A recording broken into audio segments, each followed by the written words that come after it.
अस्सलाम वालेकुम students pharmacy technician pharmacology unit 3 हम पढ़ रहे हैं। इससे प्रीवियस लेक्चर के अंदर स्टूडेंट्स हमने कोलिनर्जिक एंटागोनिस्ट के बारे में पढ़ा था। आज की जो हमारी प्रेजेंटेशन है वो कोलिनर्जिक एंटागोनिस्ट ही है।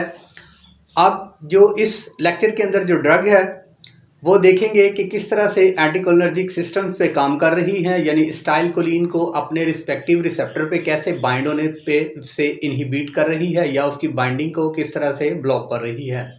तो चलिए स्टार्ट करते हैं। आज की जो हमारी ड्रग है वो स्टूडेंट है ट्यूबोक्यूरारिन। और सबसे पहले हमने पढ़ना है कि ये जो ड्रग है ये न्यूरोमस्कुलर ब्लॉकर है। इससे पहले हमने कोलिनर्जिक एंटागोनिस्ट ड्रग्स के बारे में पढ़ा था कि कोलिनर्जिक एंटागोनिस्ट ड्रग्स जो हैं वो निकोटिनिक और जो मस्करैनिक रिसेप्टर्स हैं उनको इनहिबिट कर रही हैं, और निकोटिनिक और जो मस्करैनिक रिसेप्टर्स है ये मैं आपको इससे पहले भी बता चुका हूं कि ये दोनों रिसेप्टर्स जो हैं ये एसिटाइलकोलिन के रिसेप्टर्स हैं। जब इन रिसेप्टर्स के साथ आके एसिटाइलकोलिन बाइंड होती है तो अपना बायोलॉजिकल एक्शन शो करती है, यानी पैरासिम्पैथोमाइमेटिक। और अगर इसी जो एसिटाइलकोलिन है इसी को बाइंड होने से कोई ड्रग रोक रही है या एसिटाइलकोलिन को अपने रिस्पेक्टिव रिसेप्टर के साथ बाइंड ही नहीं होने दे रही, तो ऐसी ड्रग्स को हम कहेंगे एंटीकोलिनर्जिक ड्रग्स, या हम कहेंगे कि एसिटाइलकोलिन एंटागोनिस्ट। अब आज की जो ड्रग है इससे प्रीवियस जो हम ड्रग पढ़ चुके हैं वो स्टूडेंट्स गैंग्लियोनिक ब्लॉकर्स थी। गैंग्लियॉन्स पे एसिटाइलकोलिन की बाइंडिंग को ब्लॉक कर रही थी। आज की जो ड्रग है ये न्यूरोमस्कुलर ब्लॉकर है, यानी ये न्यूरोमस्कुलर जंक्शन पे एसिटाइलकोलिन की बाइंडिंग को इनहिबिट करेगी। और जो एक्शन हमें मिलेगा इस व्हाइट बोर्ड की प्रेजेंटेशन में हम देखेंगे कि किस तरह से ये उस एसिटाइलकोलिन की बाइंडिंग को न्यूरोमस्कुलर जंक्शंस पे ब्लॉक कर रही है और जो इफेक्ट हमें मिलना था उसको कैसे इनहिबिट कर रही है। सबसे पहले मैं आपको बता दूं कि न्यूरोमस्कुलर जंक्शन क्या है। गैंग्लियोनिक ब्लॉकर्स में हमने पढ़ा था कि जब दो नर्व सेल्स जो है वो जहां पे जाके जो एक नर्व सेल्स का स्ट्रक्चर देखें तो इसकी सेल बॉडी है, इसका एक्सॉन है, और एक्सॉन के टर्मिनल जो है वो दूसरा, यानी एक प्री सिनेप्टिक नर्व है, दूसरा पोस्ट सिनेप्टिक नर्व है। इन दोनों के दरमियान जो खाली जगह है वो साइनैप्स है। और जब बहुत से जो नर्व सेल्स हैं वो उनके जो एक्सॉन्स हैं और उनके सेल बॉडीज हैं जहां पे आके अटैच हो रहे हैं उसको कहते हैं गैंग्लिया। तो स्टूडेंट्स गैंग्लिया के बारे में हम पढ़ चुके हैं और आज हमने पढ़ना है न्यूरोमस्कुलर ब्लॉकर्स के बारे में। सबसे पहले जानिए कि न्यूरोमस्कुलर जंक्शन क्या है। न्यूरोमस्कुलर जंक्शन ये है कि जब कोई किसी मोटर नर्व सेल्स का जो एक्सॉन टर्मिनल है वो आके मसल्स के साथ अटैच होता है, यानी वो जो मोटर नर्व सेल्स है उसका जो लास्ट एंडिंग पॉइंट है वो आके मसल्स के साथ अटैच होता है, और जहां पे जो नर्व्स है उसका एक्सॉन आके मसल्स के साथ अटैच हो रहा है, उसके बीच की जगह या उसके दरमियान की जगह जो है वो कहलाएगी न्यूरोमस्कुलर जंक्शन। अब इसी न्यूरोमस्कुलर जंक्शन के ऊपर रिसेप्टर प्रेजेंट होगा एसिटाइलकोलिन का। उसी एसिटाइलकोलिन के रिसेप्टर पर जो एसिटाइलकोलिन की बाइंडिंग है उसकी बाइंडिंग को इनहिबिट करेगी ये drug ट्यूबोक्यूरारिन।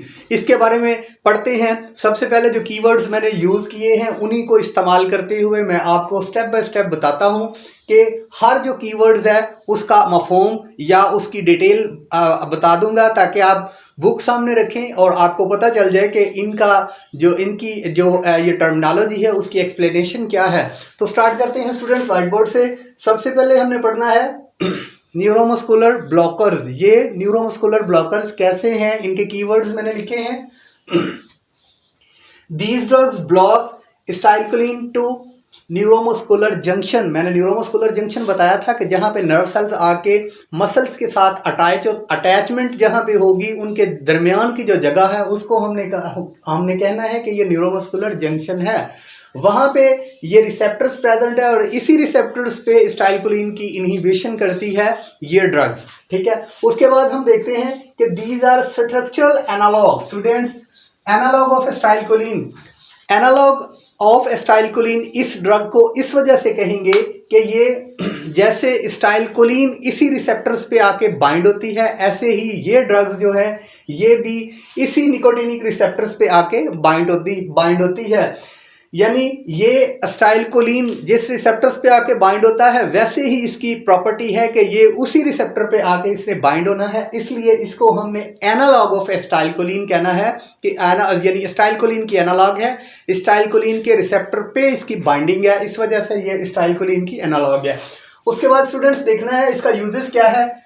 Clinical useful during surgery for muscle relaxant. Students अगर हमने एसिटाइलकोलिन की बाइंडिंग के वक्त बायोलॉजिकल फंक्शन जो उसका देखा था, अगर इसी रिसेप्टर पे न्यूरोमस्कुलर जंक्शन पे ये जो रिसेप्टर निकोटिनिक रिसेप्टर प्रेजेंट था, इसी रिसेप्टर्स पे आके एसिटाइलकोलिन बाइंड हो रही थी, तो इफेक्ट क्या मिल रहा था, डीपोलराइजेशन हो रही थी और मसल कंट्रैक्शन हो रहा था। इस ड्रग को देने की वजह से क्या होगा कि ये एसिटाइलकोलिन की बाइंडिंग को इनहिबिट करेगी। जब इसी रिसेप्टर्स पे जो एसिटाइलकोलिन की बाइंडिंग नहीं होगी और वहाँ पे सेल्स के अंदर डीपोलराइजेशन नहीं होगी, डीपोलराइजेशन नहीं होगी तो मसल्स की कंट्रैक्शन इनहिबिट होगी, मसल्स कंट्रैक्ट नहीं होगा, इसलिए इसका इस्तेमाल किया जाता है स्टूडेंट क्लिनिकली, यानी ड्यूरिंग सर्जरी। सर्जरी के वक्त एनेस्थीसिया के साथ इस ड्रग को दिया जाता है ताकि मसल्स को रिलैक्स किया जाए, मसल्स की रिलैक्सेंट रहे और सर्जरी के में आसानी पैदा हो।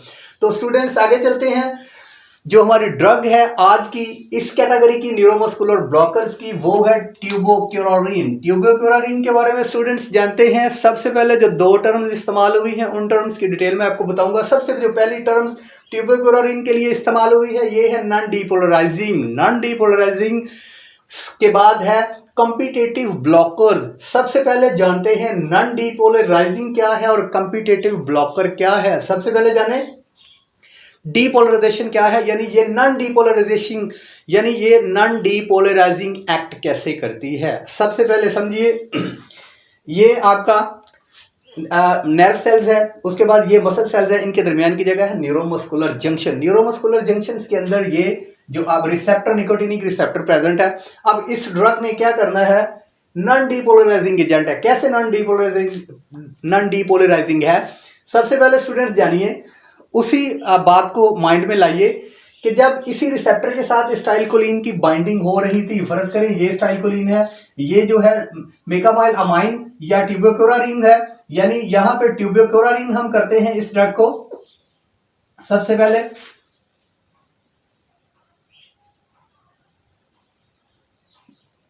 जी, तो ये ड्रग ट्यूबोक्यूरारिन है। सबसे पहले जानिए कि इस रिसेप्टर के साथ अगर एसिटाइलकोलिन की बाइंडिंग है, यानी ये ड्रग जो ट्यूबोक्यूरारिन है इसके साथ बाइंड नहीं होगी, सबसे पहले एसिटाइलकोलिन की ही इसी के साथ बाइंडिंग है। अगर एसिटाइलकोलिन बाइंडिंग है तो यहाँ पे स्टूडेंट्स डीपोलराइजेशन हो रही थी। डीपोलराइजेशन क्या है, एक अलग वीडियो के अंदर मैं आपको डीपोलराइजेशन, रीपोलराइजेशन और हाइपरपोलराइजेशन के बारे में डिटेल से बताऊंगा, लेकिन यहाँ पे डीपोलराइजेशन के बारे में जरूर बताऊंगा। डीपोलराइजेशन क्या है स्टूडेंट्स, डीपोलराइजेशन उस वक्त हम इस टर्म्स को इस्तेमाल करेंगे जब किसी सेल्स के अंदर पॉजिटिव आयन सोडियम या कैल्शियम पॉजिटिव आयन का इन्फ्लक्स होता है, उसको कहते हैं डीपोलराइजेशन। यानी सेल अपने आप को एक्शन पोटेंशियल के लिए रेडी करता है या नर्व्स की कंडक्शन के लिए अपने आप को रेडी करता है, तो उसको उस वक्त हम कहेंगे कि ये टर्म डीपोलराइजेशन, यानी ये सेल डीपोलराइजेशन की तरफ जा रहा है।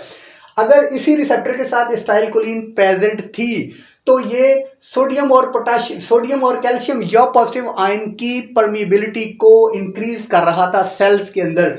जब एसिटाइलकोलिन बाइंड होती है तो डीपोलराइजेशन का प्रोसेस स्टार्ट हो जाता है। डीपोलराइजेशन का प्रोसेस स्टार्ट हो तो पॉजिटिव आयन सोडियम और कैल्शियम की एंट्री सेल के अंदर, सेल के एक्स्ट्रा सेलुलर एरिया से सेल के इंट्रासेलुलर एरिया की तरफ होगी और सेल्स के अंदर जो है नर्व कंडक्शन के लिए सेल रेडी होगा। इस दौरान में मसल्स की कंट्रैक्शन होगी। अब ये नॉन डीपोलराइजिंग एजेंट है। नॉन डीपोलराइजिंग एजेंट्स कैसे है स्टूडेंट, ये ट्यूबोक्यूरारिन जो है ये सबसे पहले कॉम्पिटिटिव ब्लॉकर्स, बात ज़हन में बिठा ले, कंपीट करेगी। कैसे कंपीट करेगी, यहाँ पे एसिटाइलकोलिन बाइंड थी, इसकी कॉन्सेंट्रेशन जैसे ही ट्यूबोक्यूरारिन की कॉन्सेंट्रेशन बॉडी के अंदर ज्यादा होगी, ये इसके साथ कंपीट करेगी। यहाँ पे ये जो एसिटाइलकोलिन बाइंड थी ये इसके साथ कंपीट करके इसको इस रिसेप्टर्स की जो बाइंडिंग साइट थी इससे स्लिप आउट करेगी, यहाँ से इसको दूर कर देगी। इसलिए इसको कहेंगे कि ये कॉम्पिटिटिव ब्लॉकर है। कॉम्पिटिटिव ब्लॉकर कैसे? इसने स्टाइलकोलिन के रिस्पेक्टिव रिसेप्टर के साथ जो बाइंडिंग थी उसको हटा दिया, उसको इस बाइंडिंग साइट से दूर कर दिया और खुद आके उसके रिसेप्टर की बाइंडिंग साइट के साथ अकोपाई हो गई, यानी इसने मुकाबला किया स्टाइलकोलिन के साथ, इसलिए ये है कॉम्पिटिटिव ब्लॉकर। एक बात क्लियर? नॉन डीपोलराइजिंग क्या है? यही ड्रग स्टाइलकोलिन यहाँ पे थी तो एक्शन पोटेंशियल जनरेट हो रहा था, डीपोलराइजेशन हो रही थी।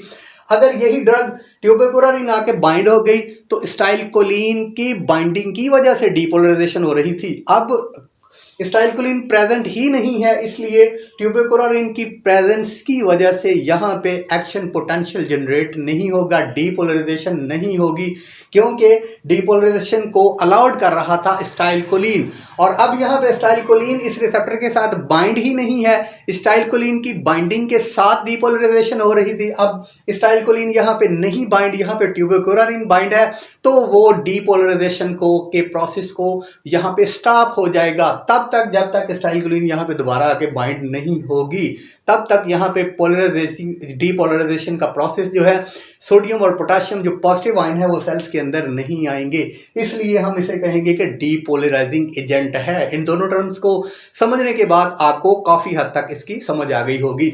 तो आगे स्टूडेंट्स चलते हैं, वही जो बात है आगे, non depolarizing neuromuscular blocking drug है ये, यानी ये नॉन डीपोलराइजिंग इफेक्ट जो स्टाइलकोलिन की यहाँ बाइंडिंग से डीपोलराइजेशन हो रही थी, डीपोलराइजेशन की वजह से जो एक्शन पोटेंशियल था वो जनरेट हो रहा था, एक्शन पोटेंशियल के साथ नर्व की कंडक्शन जो थी वो उसने जनरेट होना था, नर्व कंडक्शन ने, और उसके बाद उसने मसल्स की कंट्रैक्शन करनी थी, इसलिए ये नॉन डीपोलराइजिंग एजेंट्स है और न्यूरोमस्कुलर ब्लॉकिंग ड्रग है। यानी न्यूरोमस्कुलर ब्लॉकिंग ड्रग इस वजह से है कि ये न्यूरोमस्कुलर जंक्शन के दरमियान के रिसेप्टर्स को ब्लॉक कर रही है। उसके बाद students, these prevent depolarizing of muscles and inhibit muscle contraction। ये जो है प्रिवेंट करती हैं डीपोलराइजिंग को ऑफ मसल्स, यानी अगर यहाँ पे स्टाइलकोलिन बाइंड थी तो डीपोलराइजिंग का प्रोसेस हो रहा था और मसल्स के अंदर कंट्रैक्शन आ रही थी।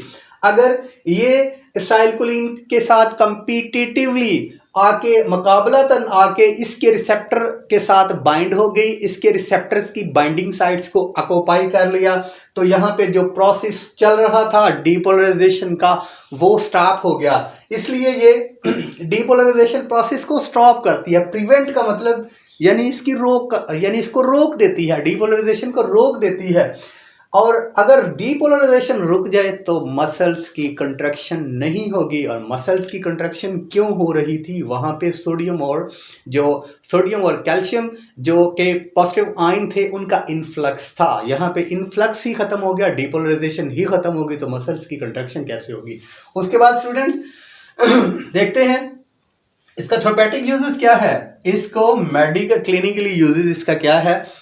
अब थेरेपेटिक है as a adjuvant drugs in anaesthesia during surgery to relax muscles. Students, जब भी ये मावन दवा है, यानी मावन ड्रग है, एनेस्थेसिया जब दिया जाता है तो उसके साथ इसको भी इंजेक्ट किया जाता है। उसकी वजह ये है कि ये मसल रिलैक्सेंट से सर्जरी के दौरान जो है ये सहूलतकार है, मसल रिलैक्स करती है, मसल रिलैक्सेंट है, यानी डीपोलराइजेशन नहीं होने देती, जिसकी वजह से मसल रिलैक्स हो जाते हैं। उसके बाद स्टूडेंट्स दूसरा जो कीवर्ड्स है, ये फैसिलिटेट इंट्यूबेशन ड्यूरिंग इंट्यूबेशन, यानी स्टूडेंट्स जब कभी भी हमने को कैनोला पास करना होता है या हमने को गज़ा वाली नाली इंसर्ट करनी होती है, कोई भी बॉडी के अंदर ट्यूब इंसर्ट करनी होती है, तो ये मसल्स को रिलैक्स करती है ताकि उसकी इंसर्शन में उनकी इंसर्शन को फैसिलिटेट करे। दूसरे नंबर पे आर्थोपेडिक सर्जरी के अंदर भी इस ड्रग को एनेस्थीसिया के साथ दिया जाता है ताकि मसल्स रिलैक्स रहें और सर्जरी में आसानी हो। तो स्टूडेंट्स, फार्माकोनाइटिक्स और फार्माकोडायनामिक्स दो टर्म्स हैं। फार्माकोनाइटिक्स को कभी ना भूले। What does body do with our drug, what does body do with drugs, यानी हमारी बॉडी ड्रग के साथ क्या उसको कैसे मेटाबोलाइट करती है, कैसे उसको एक्सक्रीट करती है। तो देखते हैं कि इस ड्रग की बॉडी के अंदर फार्माकोनाइटिक्स क्या है। स्टूडेंट्स, यूज इंट्रावीनसली स्टूडेंट्स ये ऑरली नहीं दी जाती, बल्कि ये जो है ये इंट्रावीनसली डायरेक्ट इंजेक्ट की जाती है। डायरेक्ट इंजेक्ट की क्यों की जाती है कि इसकी मेम्ब्रेन के अंदर पेनिट्रेशन ही नहीं है। बॉडी के अंदर इसको जो है इंसर्ट करने का जो तरीका है वो इंट्रावीनस डायरेक्ट ब्लड स्ट्रीम के अंदर इसको इंसर्ट किया जाता है। ब्लड स्ट्रीम में इंसर्ट करने के बाद इसका जो आगे फार्माकोकाइनेटिक्स है, डू नॉट बी स्टूडेंट्स, इसकी सेल मेम्ब्रेन से ये पेनिट्रेट नहीं होती, इसलिए ये ब्लड ब्रेन बैरियर को क्रॉस नहीं करती। ये बी जब भी वर्ड यूज होगा तो ये ये आप जहन में बात बैठा लें, इसका मतलब है ब्लड ब्रेन बैरियर। ये ड्रग ब्लड ब्रेन बैरियर को क्रॉस नहीं करती। उसके बाद students, due to poor penetration in membrane, इसकी वजह यह है कि पेनिट्रेशन इसकी मेम्ब्रेन सेल मेम्ब्रेन से ये पेनिट्रेट नहीं होती।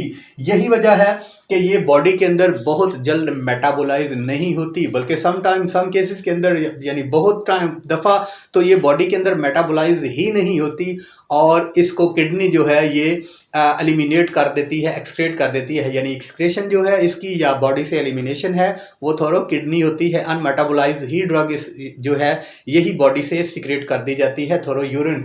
तो स्टूडेंट्स, ये आज की जो हमारी ड्रग थी न्यूरोमस्कुलर ब्लॉकर्स, यानी हमने जो पढ़ा है कि स्टाइलकोलिन के साथ इसकी किस तरह से ये मुकाबला करके और नॉन डिपोलराइजेशन का प्रोसेस करके किस तरह जो थी वो स्टाइलकोलिन के प्रोसेस को इनहिबिट कर रही थी।